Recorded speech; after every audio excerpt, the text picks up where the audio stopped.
সিলেট জেলা সিলেট বিভাগের অন্তর্গত একটি প্রশাসনিক অঞ্চল। এ বিভাগে রয়েছে ভ্রমণের অন্যতম সৌন্দর্য। প্রকৃতির এই লীলাভূমি যেন মাতিয়ে রেখেছে সকলকে। সিলেট বিভাগ এমন একটি জায়গা যেখানে মানুষের মনকে মুগ্ধ করে তুলে এরকম অনেক জায়গা রয়েছে। সিলেট বিভাগের অন্যতম কয়েকটি পর্যটক কেন্দ্রের মধ্যে প্রথমেই আমরা আলোচনায় আসব সিলেট বিভাগের সুনামগঞ্জ জেলার টাঙ্গুয়ার হাওর। প্রতি বছর টাঙ্গুয়ার হাওরে হাজার হাজার পর্যটকের ভিড় হয়। এই হাওরে বছরে 7 মাস পানিতে ভরপুর থাকে।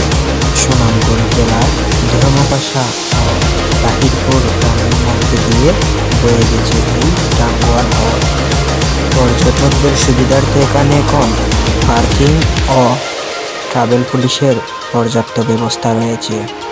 আপনারা যদি এই হাওরে একবার আসেন তাহলে অবশ্যই এর সৌন্দর্য বুঝতে পারবেন। তারপর আমরা টাঙ্গুয়ার হাওর থেকে চলে যাব সিলেট জেলার হযরত শাহজালাল মাজার, যেখানে প্রতিদিনই হাজার হাজার মানুষের সমাগম ঘটে। বাংলাদেশের 360 আউলিয়ার মাজারের মধ্যে বিখ্যাত অন্যতম একটি মাজার হচ্ছে শাহজালাল মাজার, যেটি সিলেট বিভাগের অন্তর্গত। হযরত শাহজালাল এই মাজারটি সকল ধর্মের মানুষের কাছে সমান মর্যাদা পেয়েছে। হযরত শাহজালাল এই মাজারে রয়েছে বিশাল একটি পুকুর, যেখানে রয়েছে বিভিন্ন ধরনের বড় বড় মাছ। তারপর আমরা সেখান থেকে চলে যাব সাদা পাথরের উদ্দেশ্যে। বালাগঞ্জের এই সাদা পাথরটি সবার কাছে জনপ্রিয়তা লাভ করেছে। দর্শকদের মনে জাগিয়েছে অন্যরকম অনুভূতি ও বারবার আসার আগ্রহ। সিলেটের এই জনপ্রিয় পর্যটক কেন্দ্রকে ঘিরে হাজার হাজার মানুষের দল নামে। সব মিলিয়ে বলা যায় অদ্ভুত সৌন্দর্য নিয়ে ঘিরে আছে বালাগঞ্জের এই সাদা পাথরের অঞ্চলটি। এখানের এই নদীর পানিতে পাথরগুলো যেমন অন্যরকম এক সৌন্দর্যে ভেসে উঠছে। আমরা প্রত্যেকটি পর্যটক কেন্দ্রই কিছু অংশ আপনাদের দেখানোর চেষ্টা করব। তারপর আমরা সেখান থেকে চলে যাব চায়ের রাজধানী শ্রীমঙ্গলে। মৌলভীবাজার জেলার শ্রীমঙ্গল উপজেলা অন্যরকম এক চায়ের প্রতিভা নিয়ে গড়ে উঠেছে এই উপজেলাটি, যেখানে প্রতিদিন হাজার হাজার শ্রমিক কাজ করছে এবং এই অঞ্চলে প্রতিদিন শত শত দর্শকের ভিড় লক্ষ্য করা যাচ্ছে। প্রকৃতির এই অপরূপ লীলাভূমির মধ্যে দিয়ে শ্রীমঙ্গলের এই চা বাগানগুলো যেন অন্যরকম সৌন্দর্য ফুটে চলেছে। শ্রীমঙ্গলে আরও বিভিন্ন কিছু পর্যটক কেন্দ্র রয়েছে, আমরা সবগুলো দেখাতে না পারলেও কিছু কিছু দেখানোর চেষ্টা করছি। আপনারা যদি ভ্রমণে আসেন অবশ্যই সবগুলো স্থান ঘুরে দেখে যাবেন। আমরা এখন সেখান থেকে চলে যাচ্ছি মাধবকুণ্ড। মাধবকুণ্ডের এই ওয়াটারফলটি দেশের জনপ্রিয়তার মধ্যে অন্যতম একটি দিক। প্রকৃতির এই অম্লান লীলাভূমি যেন সৌন্দর্যের শেষ নেই।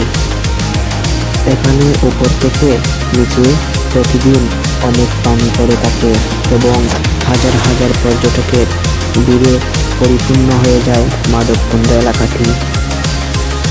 বনবিভাগের অন্যতম একটি সৌন্দর্য পর্যটক কেন্দ্রের মধ্যে মাধবকুণ্ড অন্যতম একটি স্থান লাভ করেছে।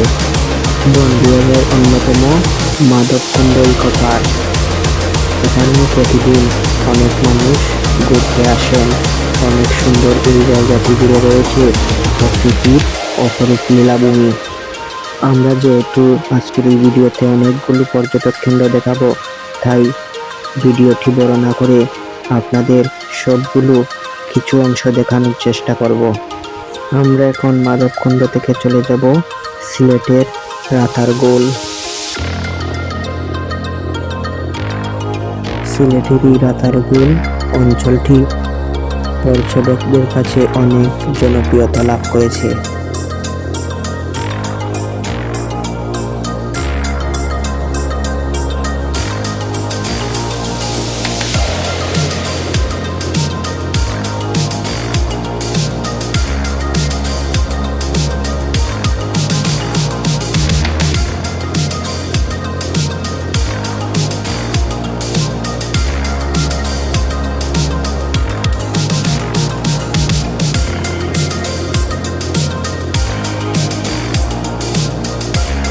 এরপর আমরা সেখান থেকে চলে যাব বিছনাকান্দি।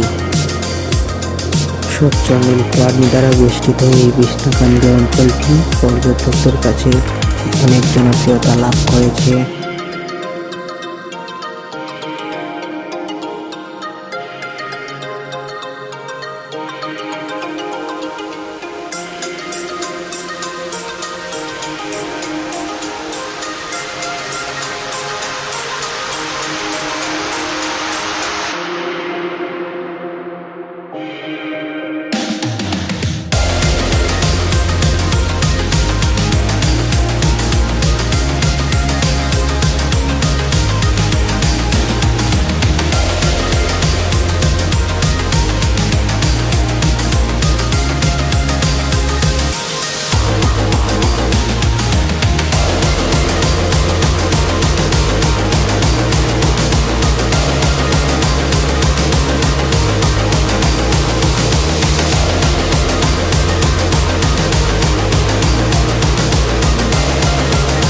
প্রিয় পর্যটক প্রেমিকরা, ভিডিওটি যদি অবশ্যই ভালো লেগে থাকে লাইক কমেন্ট শেয়ার করে চ্যানেলটিকে সাবস্ক্রাইব করে রাখবেন।